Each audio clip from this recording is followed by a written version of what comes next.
ये भारतीय रेलवे के ट्रैकमैन हैं, जिन्हें गैंगमैन भी कहा जाता है।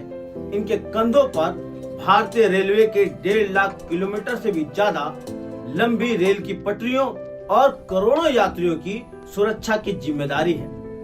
आज के वीडियो में हम इन ट्रैकमैनों के काम के हालातों को बहुत नजदीकी से समझेंगे। विकल्प वाणी, सच्चाई की खोज।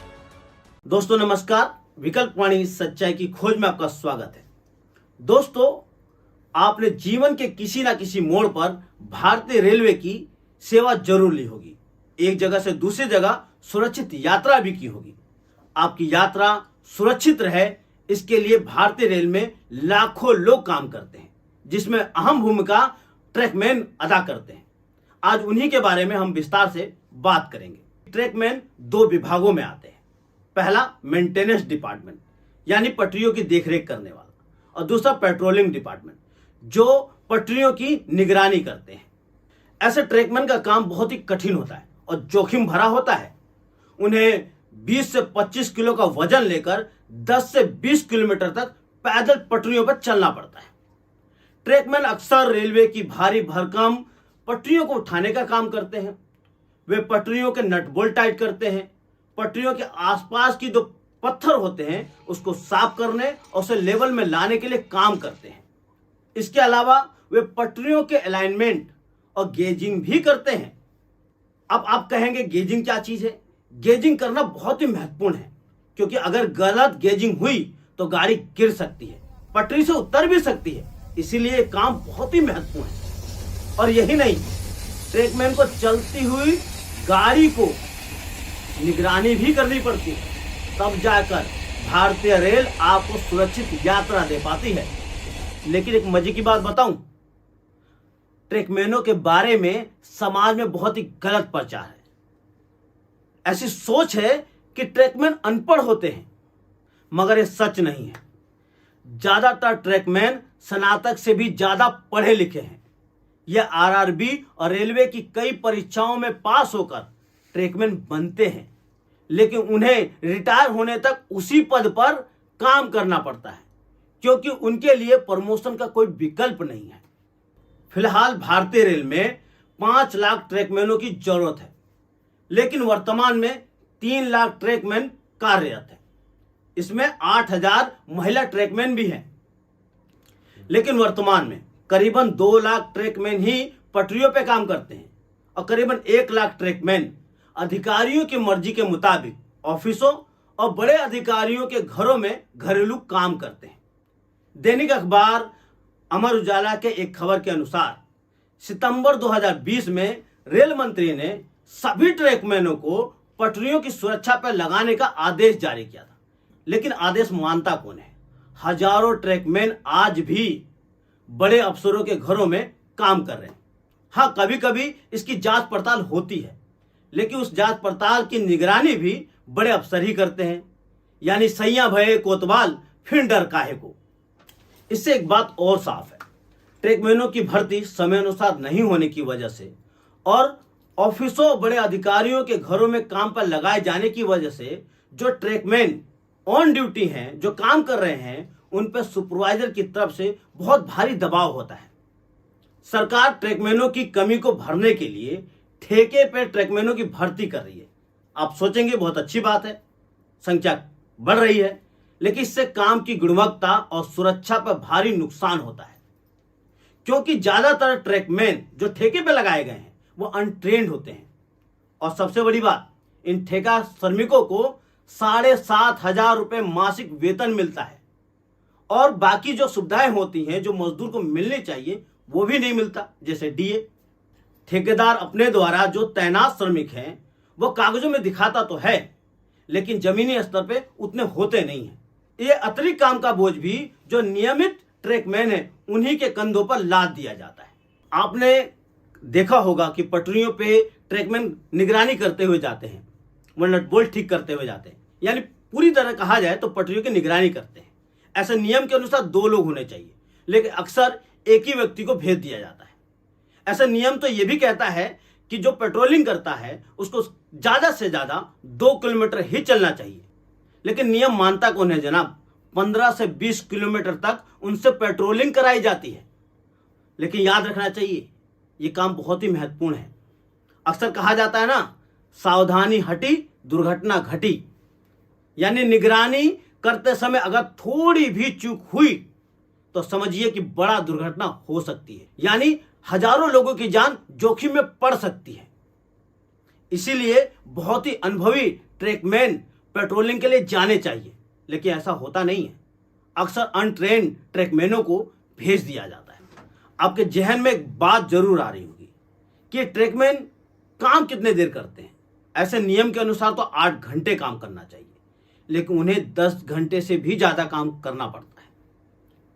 और सबसे चौंकाने वाली बात, मौसम कैसा भी हो, चाहे धूप निकले, चाहे गर्मी हो, ठंडी हो या बहुत तेज मूसलाधार बारिश हो, उस दौर में भी ट्रैकमैनों को रेलवे ट्रैक पे ही काम करना पड़ता है और खुले आसमान में लंच भी करना पड़ता है।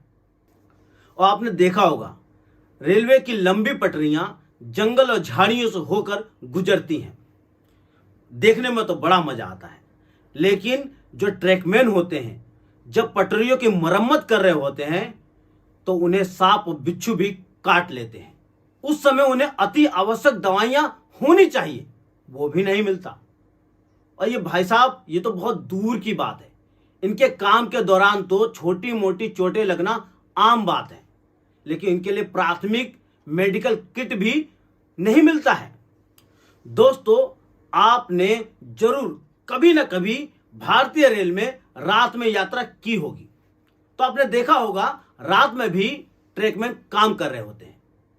मगर मजे की बात बताऊं, इन ट्रैकमैनों को रात की पाली में काम करने के लिए अंग्रेजों के जमाने का केरोसिन लैंप दिया गया है, जिसे 5 फीट से आगे भी नहीं दिखता है। ऐसे हमारी सरकार देश की सुरक्षा को मजबूत करने की बात करती है, लेकिन उसके ही विभाग के बहुत सारे ट्रैकमैनों को कई सालों से सुरक्षा के लिए जैकेट, जूते, चश्मे भी नहीं मिले हैं। इसलिए ट्रैकमैन सुरक्षा के सभी वस्तुओं के साथ साथ एलईडी लैंप की मांग कर रहे हैं। लेकिन इससे कहीं ज्यादा बुरी हालत तो महिला ट्रैकमैनों की है।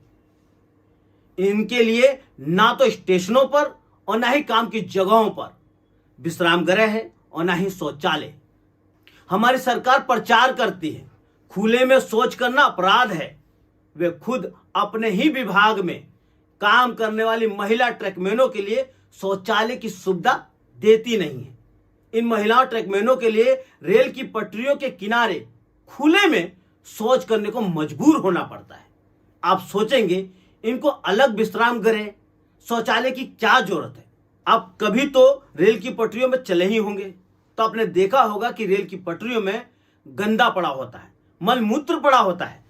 अक्सर काम के दौरान ट्रैकमैनों के शरीरों पर वह लग जाता है, इसलिए उन्हें नहाने और कपड़ा बदलने की जरूरत होती है।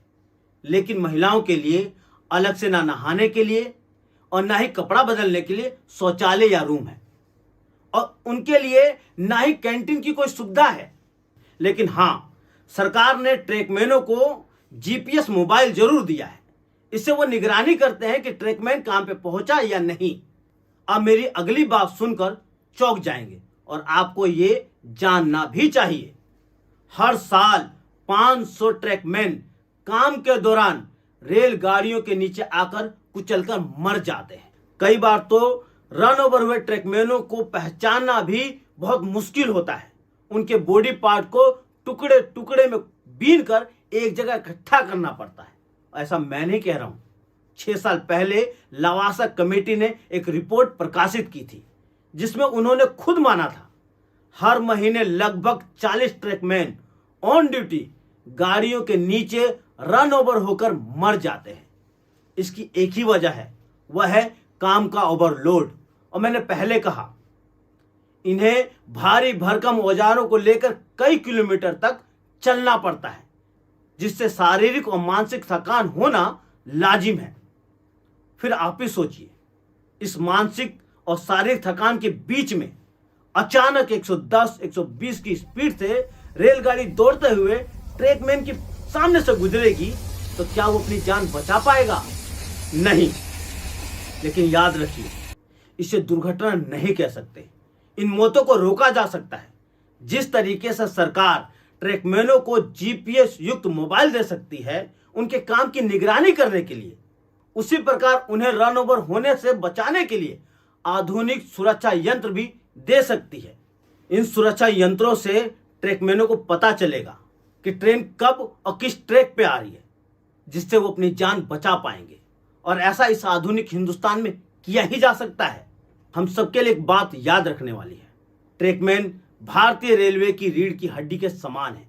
उनके काम के ऊपर हजारों रेल चालकों, करोड़ों यात्रियों की सुरक्षा निर्भर है, लेकिन सरकार इनकी कोई फिक्र नहीं करती।